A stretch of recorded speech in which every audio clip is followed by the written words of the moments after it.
Happy Christmas, welcome to our carol service. I don't know whether you're feeling Christmassy yet. My hope and prayer is that by the end of this carol service, because we go through the readings of Jesus' birth and sing carols together, hopefully by the end you will feel truly Christmassy. There are some carols that you'll be invited to join in with. Actually, join in with them all. Why don't you choose to turn up the volume of the device you're watching this on? The words will come up on the screen, and sing your heart out wherever you are, whoever you're with. Join in and sing these carols. Listen to the readings and just think through this Christmas carol service and the message that is behind it.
In those days, Caesar Augustus issued a decree that a census should be taken of the entire Roman world.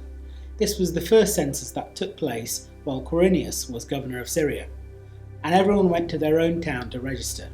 So Joseph also went up from the town of Nazareth in Galilee to Judea to Bethlehem, the town of David, because he belonged to the house and line of David. He went there to register with Mary, who was pledged to be married to him and was expecting a child. While they were there, the time came for the baby to be born, and she gave birth to her firstborn son. She wrapped him in cloths and placed him in a manger because there was no guest room available for them.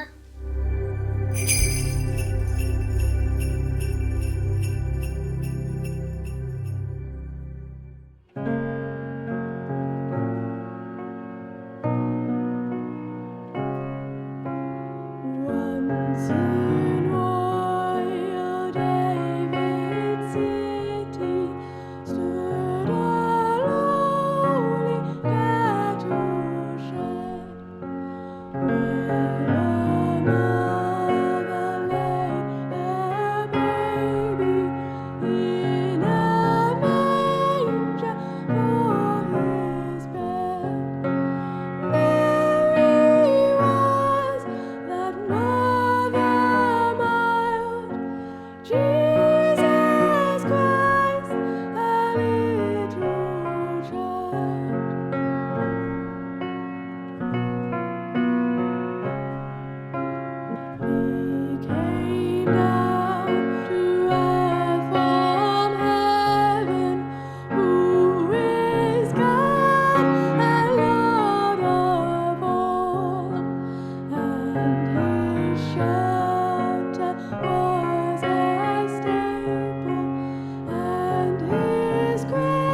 After Jesus was born in Bethlehem in Judea, during the time of King Herod, magi from the east came to Jerusalem and asked, "Where is the one who has been born King of the Jews?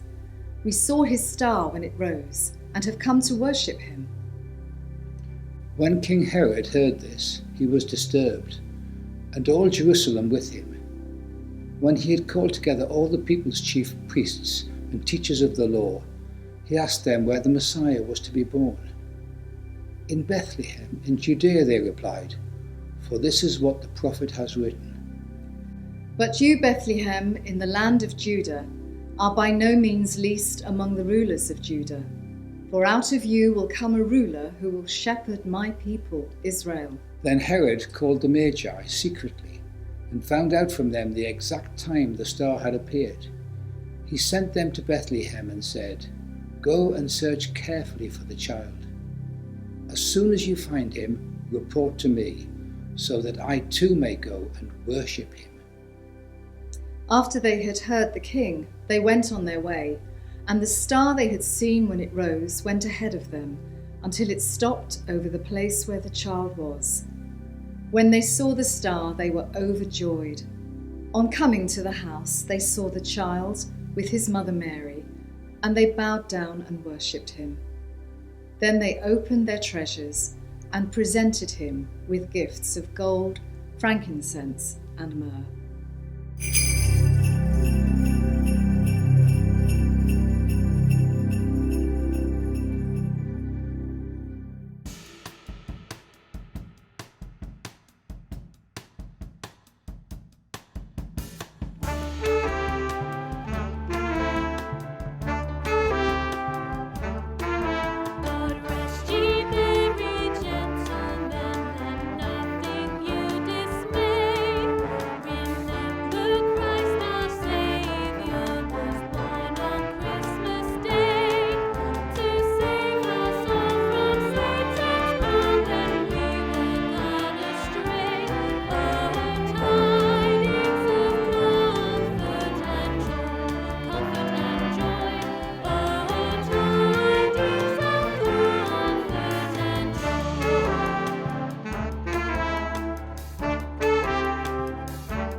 Hi Auntie Liz, I'm sorry but this will have to be a really quick message. I just wanted to check in before we had to go. Man, it's been stressful. If you had told me last year that this is how I'd be spending this year, I would have thought that you'd lost it. Anyway, I know I shouldn't complain, and I know everyone's having to do what we're told, but it just feels a bit too much, if I'm honest. I mean, I know they have their reasons for it all, and I know the government needs us to do it all at the minute, but the timing is just really rubbish for us. With everything else we've got on our plate right now, why can't we at least have one thing to be normal? It was never going to be easy, but now we don't even get to choose where to go, like we normally would. Are you ready? Yeah, I'll just be there in a minute. Sorry, I just feel like I'm venting at you. It's just really been getting to me. Honestly, I just want them all to leave us alone and stop telling us what we're allowed to do and where we're allowed to go and who we have to be with. I know they're the ones in power, well, at least in this world. But I just feel so powerless and out of control. I guess it was never going to be easy, no matter where we were. I mean, this is so crazy. Ever since it started, life hasn't been the same. You and I both know that. Still, I remember what you told me back then, and it has been helping. I do trust that there's a bigger picture. I just can't quite see it at the moment. We need to go, Mary. I'm coming now. Right, sorry, I do have to go. Joseph wants us to hit the road so we're in Bethlehem by the time we've been told to be there for the count. And well, in time for, you know. Well, anyway, I love you, Auntie Liz, and thank you for always being there. Bye.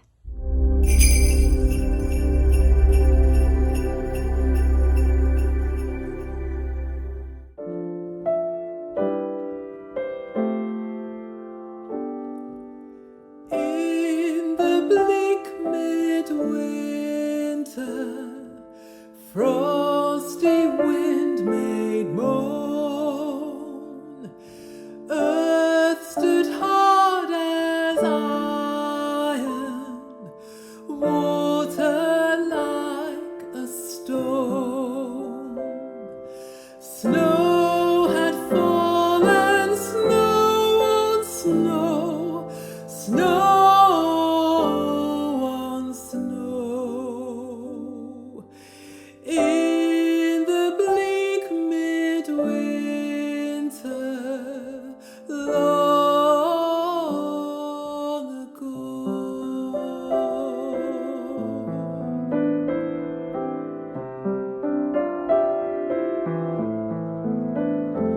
Our God, heaven cannot hold him, nor earth sustain.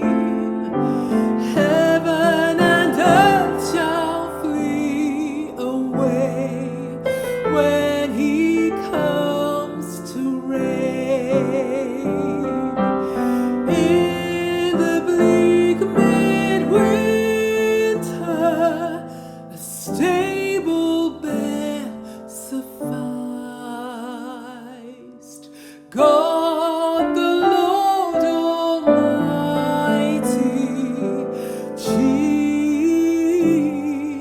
Jesus Christ.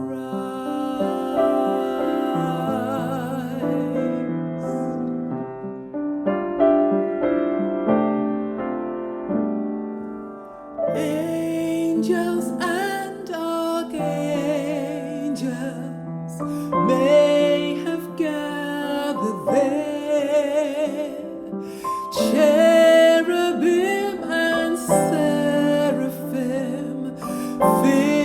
filled the air. But his mother lonely in her maiden bliss worships the beloved with a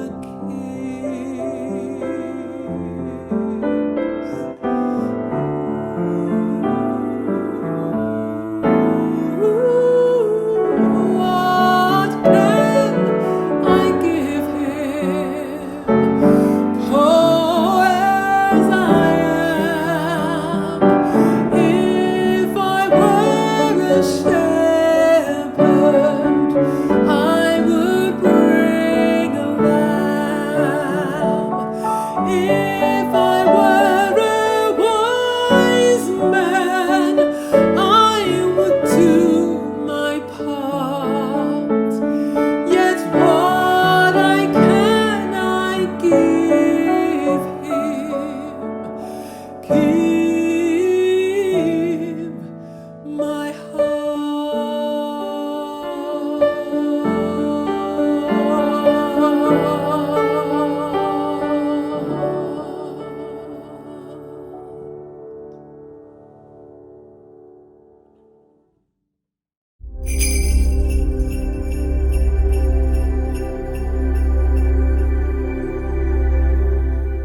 beginning was the Word, and the Word was with God, and the Word was God.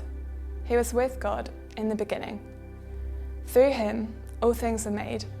Without him nothing was made that has been made. In him was life, and that life was the light of all mankind. The light shines in the darkness, and the darkness has not overcome it. There was a man sent from God whose name was John. He came as a witness to testify concerning that light, so that through him all might believe. He himself was not the light. He came only as a witness to the light. The true light that gives light to everyone was coming into the world. He was in the world, and though the world was made through him, the world did not recognize him. He came to that which was his own, but his own did not receive him. Yet to all who did receive him, to those who believed in his name, he gave the right to become children of God, children born not of natural descent, nor of human decision, or a husband's will, but born of God. The Word became flesh and made his dwelling among us. We have seen his glory, the glory of the one and only Son, who came from the Father, full of grace and truth.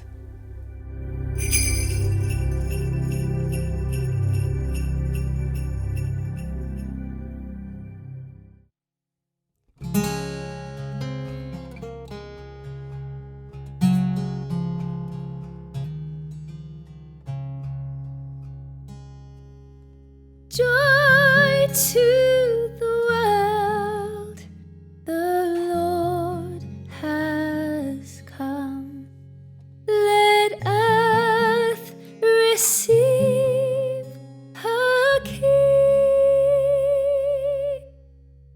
Let every heart prepare him room, and heaven and nature sing, and heaven and nature sing, and heaven and nature sing.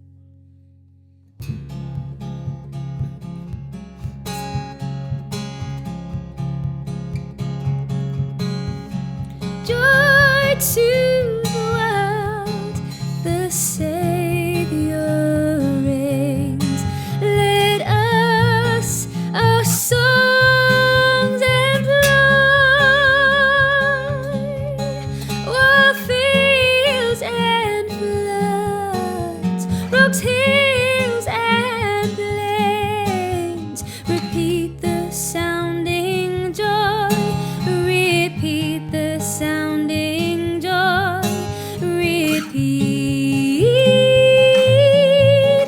the sounding joy.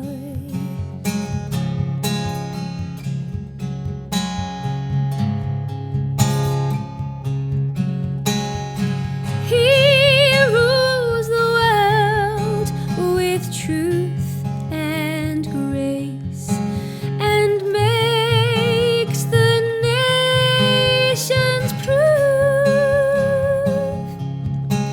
the glories of his righteousness, and wonders of his love, and wonders of his love, the wonders of his love, the wonders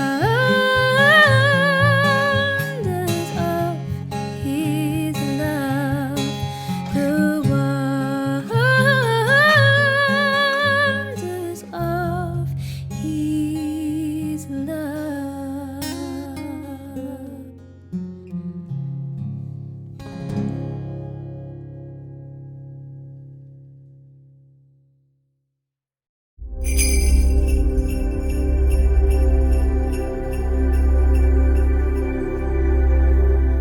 Hello there, My name's Dave, and for anyone who doesn't know me, I'm part of the leadership at Goldhill, and I'm so glad you've taken the time to join in for our online carols this year. I've just got a very short message that I want to share with you. In the middle of all the carols and the readings and the different things that we've been doing, just something to hopefully shed some light on what this has all been about and what it's all for. We've heard today, haven't we, about different kinds of journeys that people have been on. We've thought about Mary and Joseph and the journey that they were forced to go on because of the census that made them get up and move. This government telling people what to do, telling people where they could or couldn't be. Rings true for us a little bit today, but there was a journey involved for them. There was the journey of the wise men as they followed the star and as they went to bring their gifts to Jesus.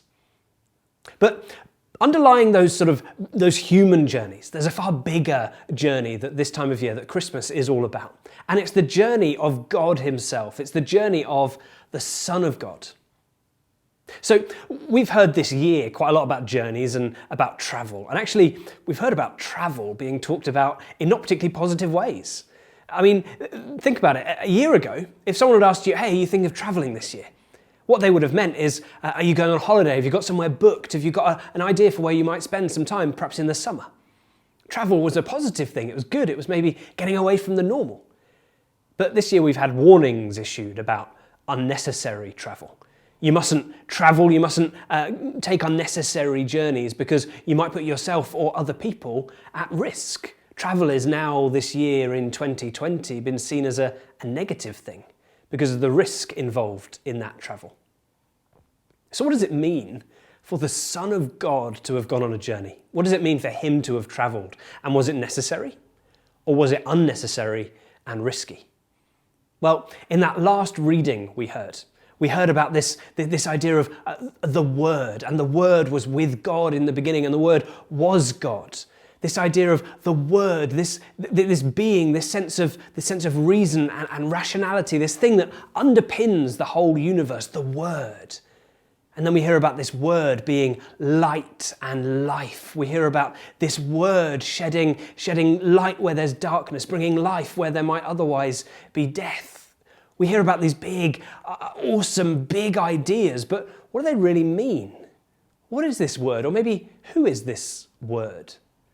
And then, in the middle of that, or towards the end of that reading, we heard these words, the Word became flesh and made his dwelling among us.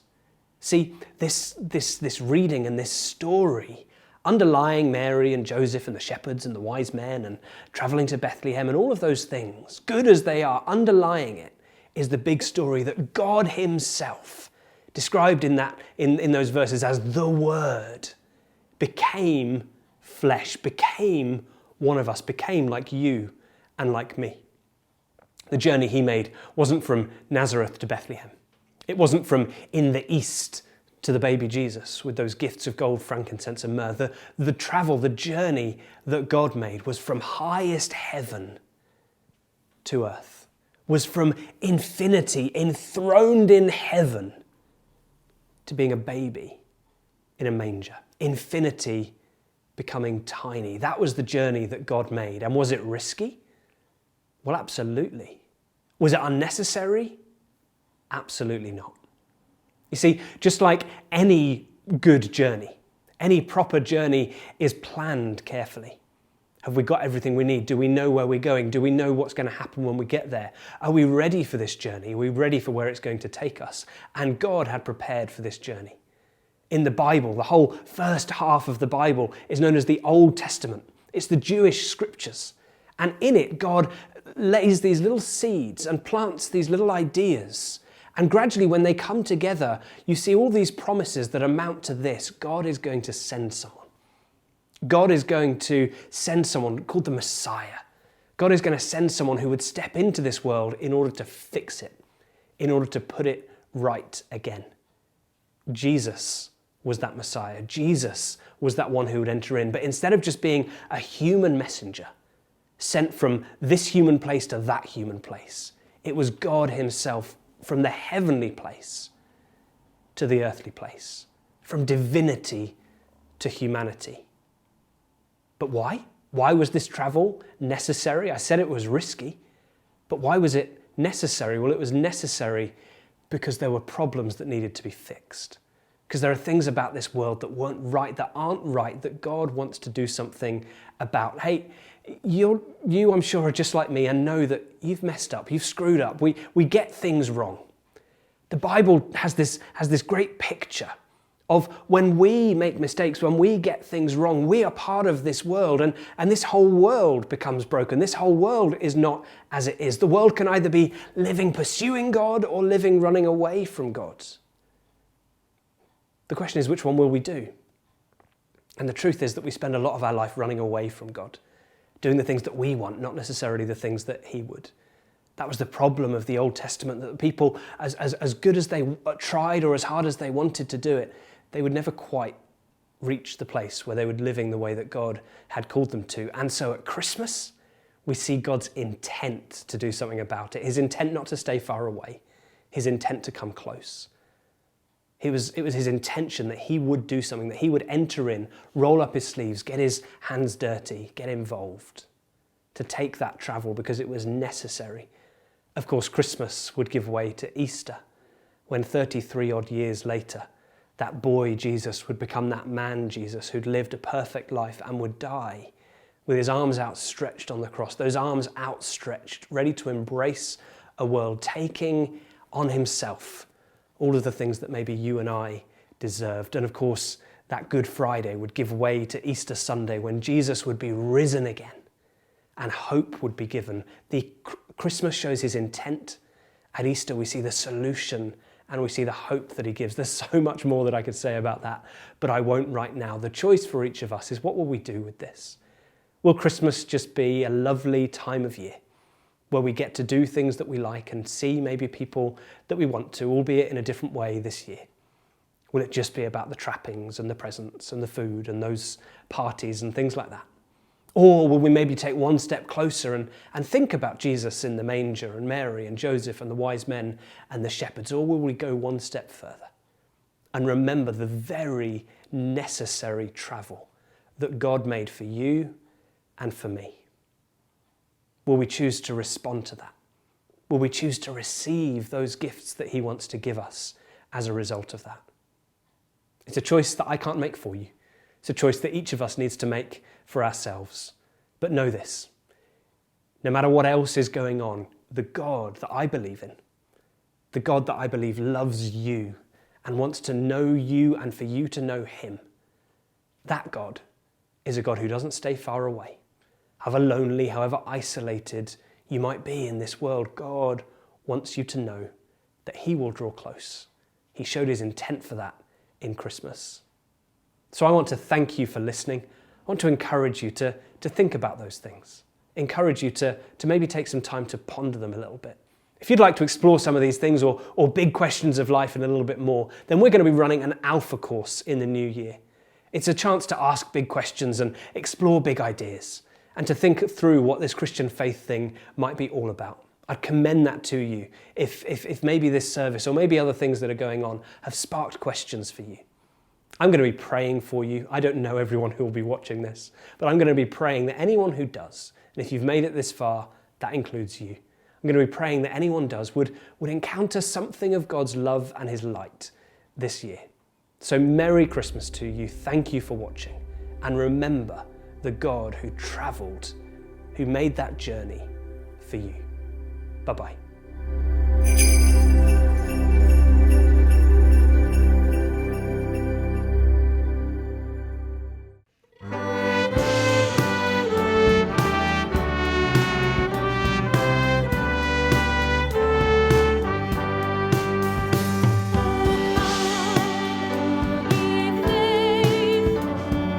Joyful and triumphant, O come ye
Thank you so much for joining us, and thank you to everyone who's played a part either on the screen or behind the screen to put this together. I'd love to invite you to our Christmas Day service, our Christmas Day gatherings, which are again online, and you can go to goldhill.org/Christmas Day. I'd love to see you there and to have you join in with our Christmas celebrations. God bless.